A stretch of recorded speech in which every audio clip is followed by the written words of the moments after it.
Tagumpay na naisagawa ang pamaskong handog na hatid ng Asipulo Municipal Police Station sa mga mag-aaral at kanilang mga pamilya sa Bukig Elementary School sa Asipulo, Ifugao. Ang magandang balita mula kay Patrolman Charlene Rose Gumangan.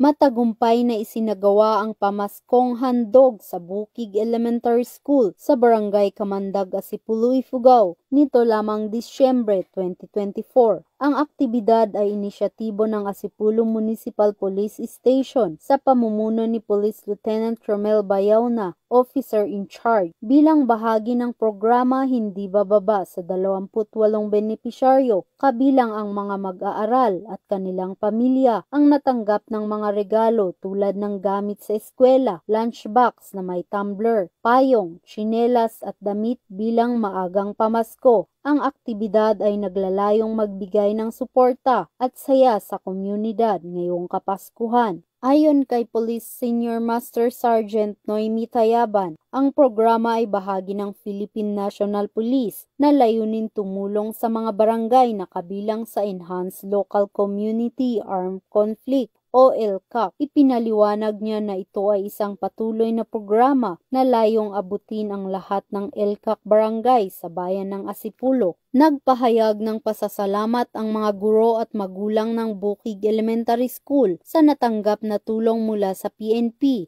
Ayon sa kanila, malaki ang naitulong ng mga handog para sa kanilang mga anak at pamilya. Bukod dito, nagsagawa rin ng libreng gupit at information education campaign ukol sa RA 9262 o ang Anti-Violence Against Women and Their Children Act of 2004 na pinangunahan ni Police Master Sergeant Blesila Resites. Ang pamaskong handog ng Asipulo MPS ay patuloy na magsisilbing inspirasyon para sa mas malawak pang tulong sa mga nangangailangan, lalo na ngayong panahon ng Kapaskuhan.